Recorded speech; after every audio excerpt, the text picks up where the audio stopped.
Oh, hi. Arigato.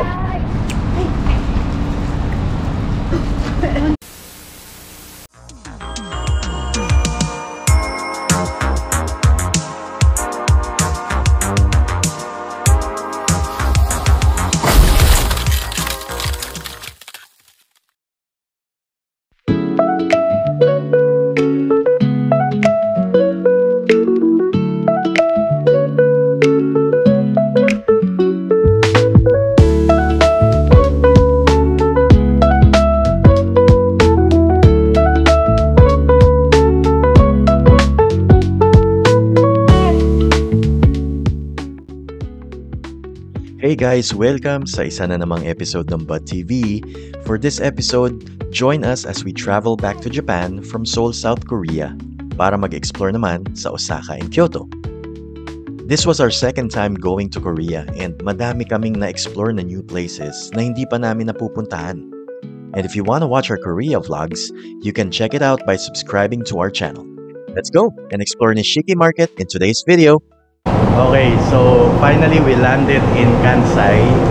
Ito yung airport na malapit sa Osaka. Kita nyo, walang tao. Actually, meron syempre kanina yung mga kasama namin sa aeroplano. Pero ngayon, after na sila makapasok sa arrival hall tsaka sa immigration, wala na. Eh, nag-CR muna kami. So, it's just the three of us here. So, we are finally here and we are going inside. Welcome to Osaka again. Say hello to Osaka. And ngayon, after this, siguro kakain muna kami kasi hindi pa kami nakakapag-breakfast and nakakapag-lunch.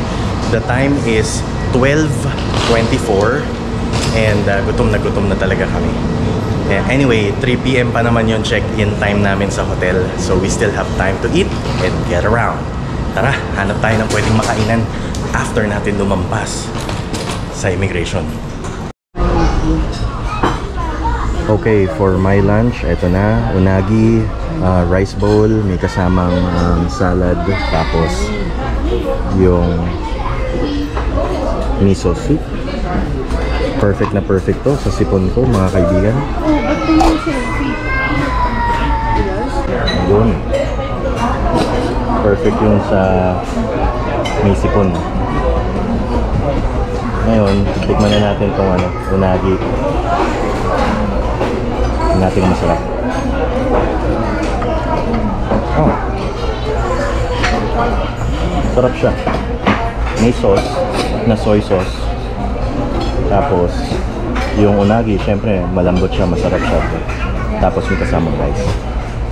Perfect to. Kain na muna tayo. After eating, dumiretso na kami sa hotel. We rode the shuttle bus that would take us to Kyoto Station. We decided to book a hotel in that area para makaiwas kami sa touristy area ng Osaka.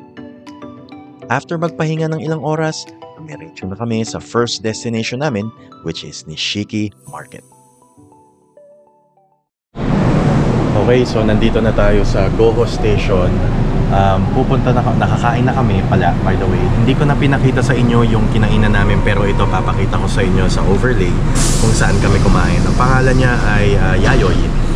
And masarap siya. Pwede kang umorder ng mga tagi-isang meals, and also you can order set meals if you want to. That includes yung mga miso soup, tapos yung ulam nyo, yung rice. By the way, rice is refillable. Tapos kumpleto siya, masarap siya. And we plan to eat there again probably in the next few days. Tapos, since the time is almost 3 o'clock, na, we decided to reschedule yung Niho Castle kasi kailangan dapat doon maaga. We won't be able to maximize yung trip namin doon kung pipilit namin today. So ngayon, diretso na kami sa Nishiki Market para makaikot din. Again, kakain na naman kami doon. And of course, bala kasing bumili ni Christine ng coffee beans. So meron dong isang coffee shop na recommended na magandang bumili ng coffee beans kasi sabi niya masarap lang. So let's go. Punta na tayo. One stop lang tayo sa Shijo Station. Ito na yung train natin. Chijo Station is one stop away from our hotel, so it's very convenient. Napuntahan na namin ang Nishiki Market before sa earlier trips namin dito sa Kyoto. Pero this is a place na hindi nyo pwedeng hindi balikan because of its charm and its tasty food offerings. Pagbaba nyo ng station, it would only be a 10-minute walk papasok sa market. And that's it! Make sure na ma-experience nyo ang ambience and how the market was made para ma-experience nyo talaga ang tunay na Japan.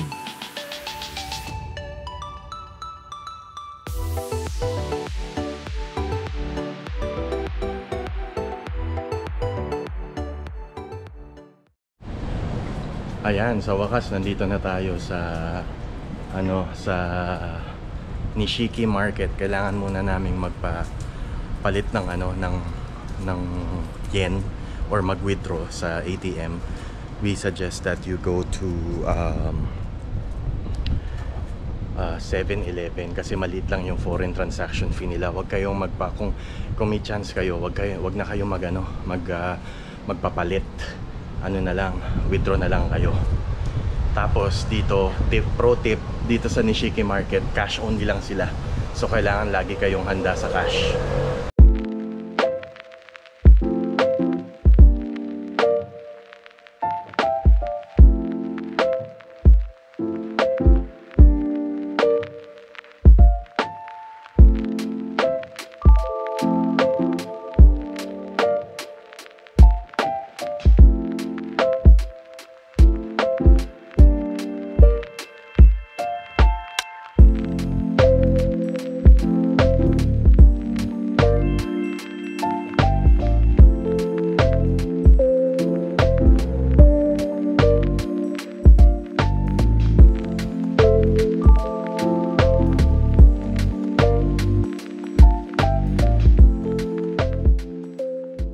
So nandito tayo sa isang spot. Actually nakainan na namin to before. We've been here before and we like the quality of tempura kasi they use tiger prawns, so they are big. Take a look at this. So ito yung we ordered squid tempura and then we ordered tiger prawn tempura. And then this is sea eel. And then this is unagi, which is yung eel. So we're gonna try each and everything. Tara. Kaso walang chopsticks, kuha tayong chopsticks.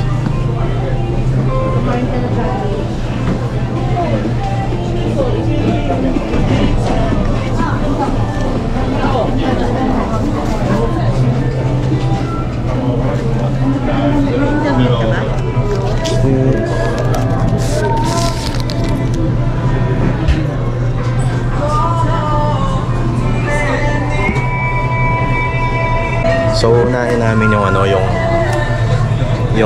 squid tempura muna. So dahil pag nilagyan namin ng tempura sauce, lalambot na siya. So we'll try this one first. Oh, this. Oops. Ingat, baka ma-stain yung t-shirt. Grabe.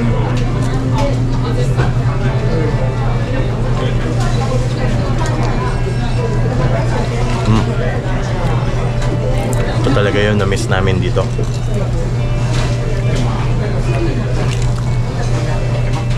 Perfect. Get one. Magkano pala ito? Ay, bakit? 350 yung prawn. 3 for 1200. Ah, okay. So yung shrimp tempura is 1,200 yen, 3 pieces. Plus 600 ata each yung... Yung squid tempura naman is 400 yen each. So since dalawa yung binili namin, 800 yen. Tapos yung unagi naman, 600 yen naman per stick.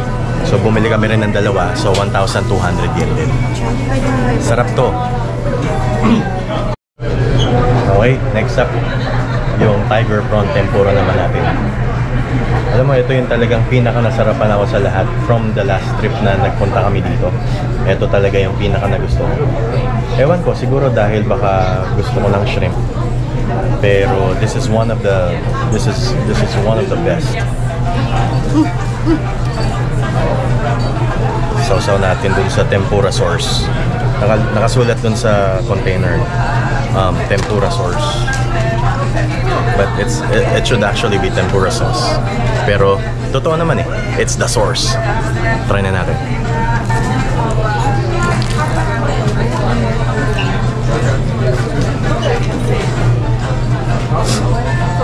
Pati tubig, binibigyan. Oo. Sarap. The best.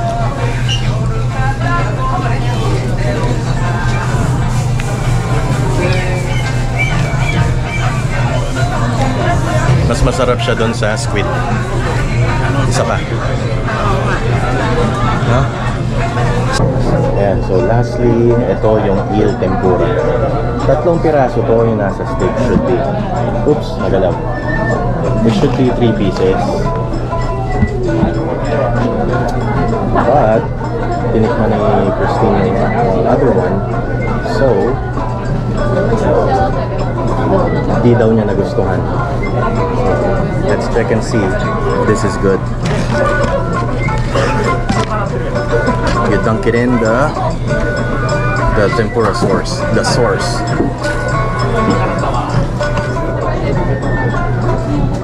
So this is unagi, by the way.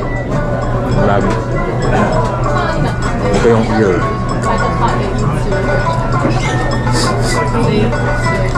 Masarap to sa rice. Masarap naman siya, pero of course, di ba, pag unagi, mas masarap siya na taste at nilalagay siya sa rice, di ba? So, natutuyo kasi siya. And it's really not that good anymore, in my opinion. Pero, okay lang naman.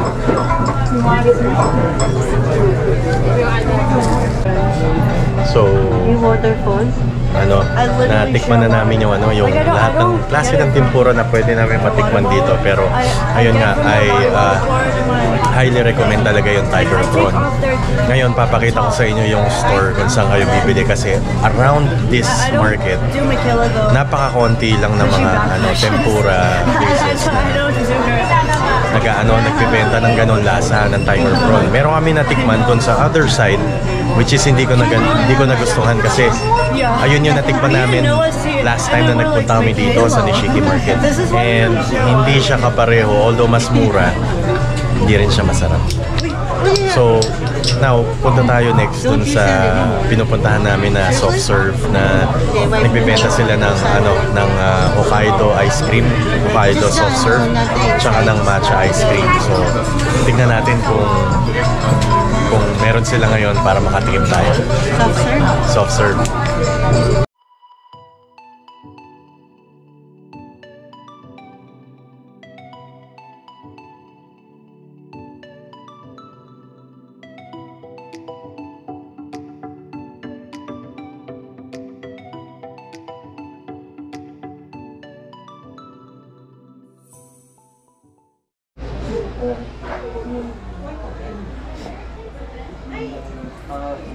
Hi.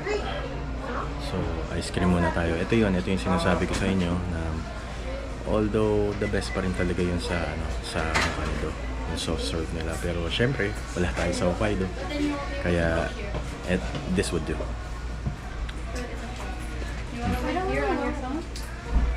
Yeah, the best. Oh, sorry.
Ayan, tapos na kami.